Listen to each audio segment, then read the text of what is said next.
नमस्कार दोस्तों। आज जिस विषय में हम चर्चा करने जा रहे हैं वो एक शब्द है डर। तो आप सभी ने कभी ऐसा फील किया होगा, ऐसा आपने महसूस किया होगा कि डर आपको किस कारण से लगता है। आखिर वो क्या वजह है जिसके कारण आपको डर लगता है, आप डर का अनुभव करते हैं। और क्या होता कि आपके अंदर या किसी भी व्यक्ति के अंदर डर होता ही नहीं।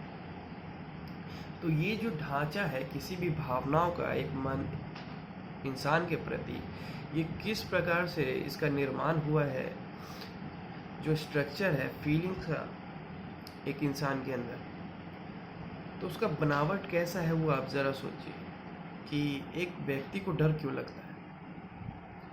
और जब मैं भी इसी बारे में सोच रहा था कि हालांकि वो क्या चीज़ें होती होंगी जिसके कारण कोई भी व्यक्ति डरता होगा, तो कुछ तथ्य जो मुझे समझ में आए वो मैं आपके सामने प्रस्तुत करता हूँ। तो उदाहरण सबसे पहला मैं आपको एक देता हूँ कि मैं बीच सड़क पे जाके खड़ा हो जाऊँ और सामने से गाड़ी आ रही है। देखा जाए तो जो एक्टिविटी मैंने अभी की, बीच सड़क पे जाके खड़ा हो गया, सामने से गाड़ी आ रही है, ये गलत है। जो चीज़ अभी मैंने की वो गलत है और इस गलती का अनुभव करवाने के लिए मन में एक डर है। दूसरा उदाहरण जब मैं लेता हूँ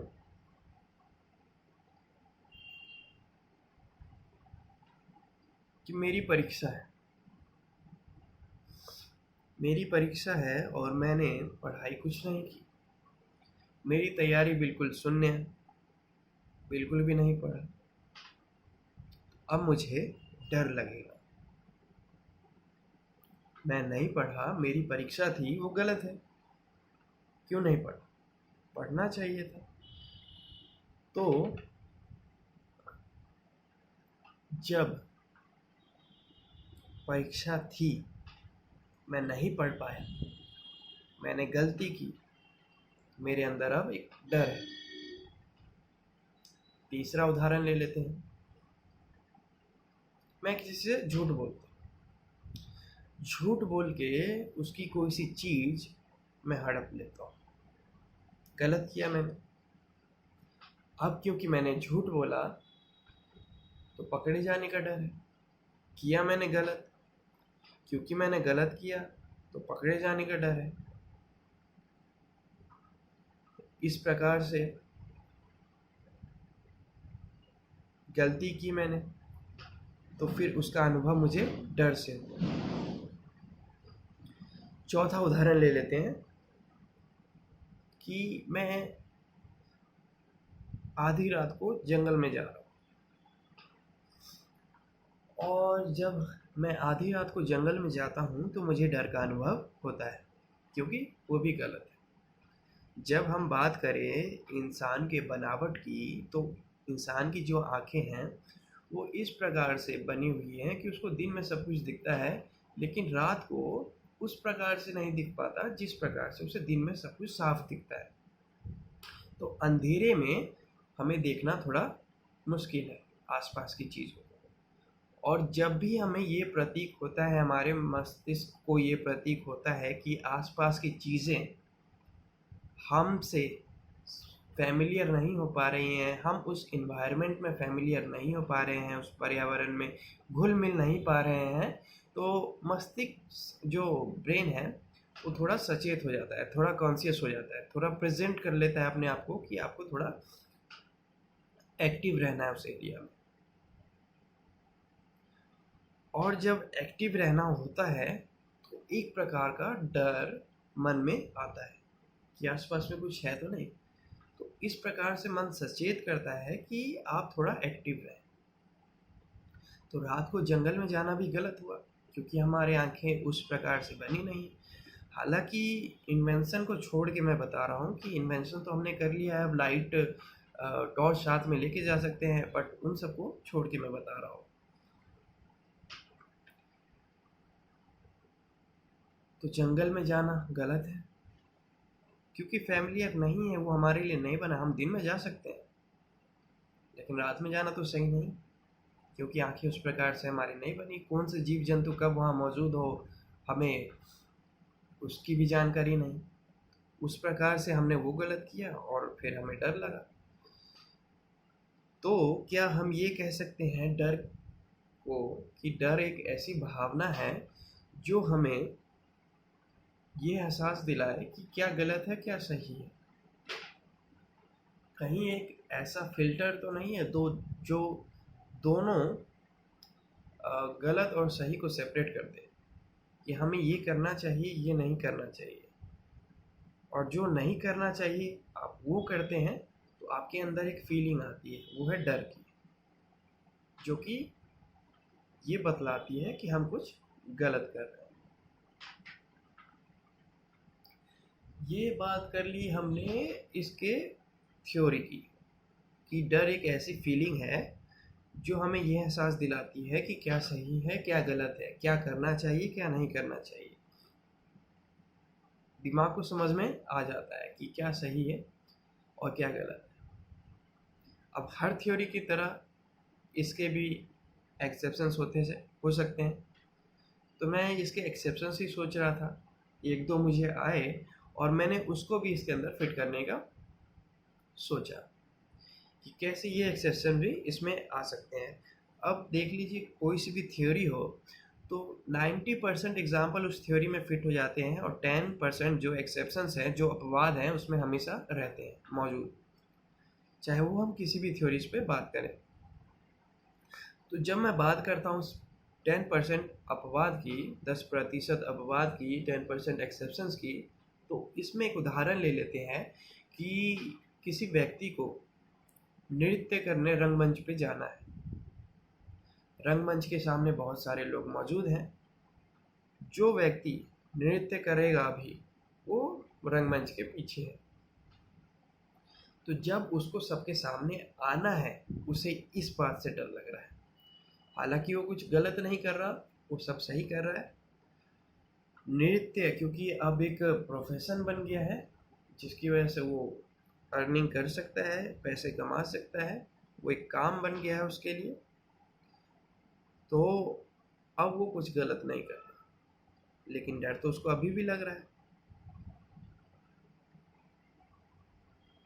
तो हम इसको रिलेट करते हैं एग्जाम्पल वाले, वो पेपर वाले एग्जाम्पल से, एग्ज़ाम वाले एग्जाम्पल से, कि जिस स्टूडेंट का एग्ज़ाम था और उसने प्रिपरेशन नहीं की थी, और क्योंकि उसे प्रिपरेशन नहीं की थी जो कि उसे करना चाहिए था, तो उसने गलती की।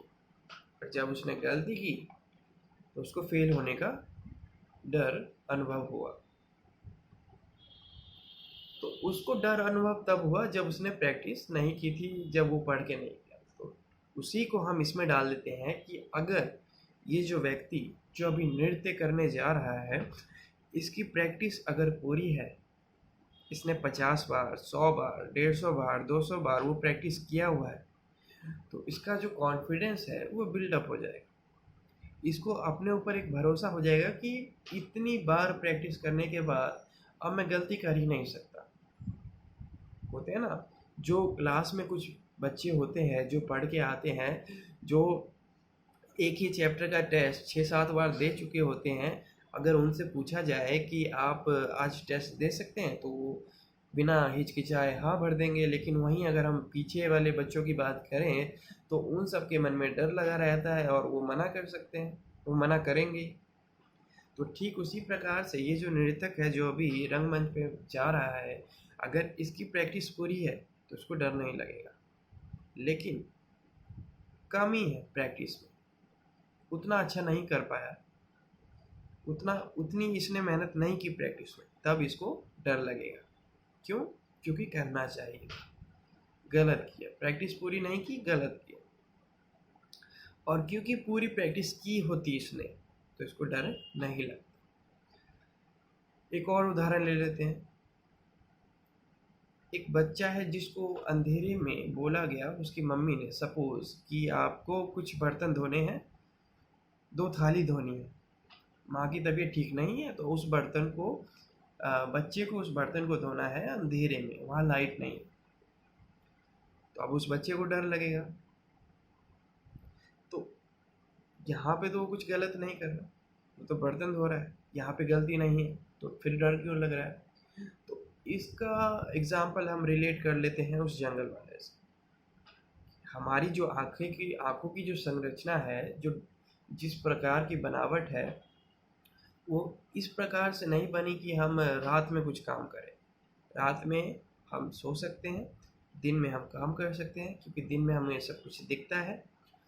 रात में आँखें उस तरीके से काम नहीं करती। जब तक अगर रोशनी मौजूद ना हो तब आपको आँखों से दिखेगा, अदरवाइज़ आपको नहीं दिखेगा। तो अंधेरा होने पे माइंड हमें ये प्रेज़ेंट करता है कि आप एक्टिव रहें, क्योंकि आपके आसपास के एनवायरनमेंट से आप फ़ैमिलियर नहीं हैं, तो कुछ भी हो सकता है। और जब ऐसी फीलिंग आती है तो आपके मन में एक डर आता है। तो उस डर को अवॉइड करने के लिए प्रेजेंस ऑफ माइंड एक्टिवेट हो जाता है, जिसके कारण बस आपके मन में डर की फीलिंग एक आती है।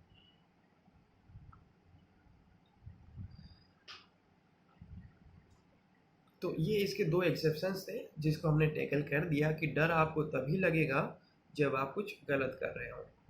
तो आपका माइंड ये आपको डायरेक्ट फ़िल्टर करके बता देता है कि क्या सही है, क्या गलत है, आपके अंदर एक फीलिंग डाल के, वो जो है डर का। सपोज़ डर की जो फीलिंग है वो आपके मन में होती ही नहीं।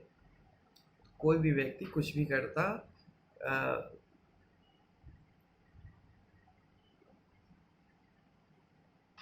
कभी बस के नीचे खड़ा हो जाता, कभी किसी से लड़ लेता, चोरी अ,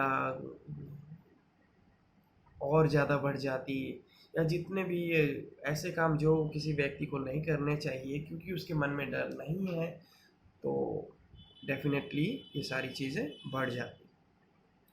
तो डर डर की जो परिभाषा समझ में हमें आती है वो ये है कि एक प्रकार की भावना जो हमें बताती हो कि क्या सही है और क्या गलत है, और क्यों हमें गलत की तरफ नहीं जाना चाहिए।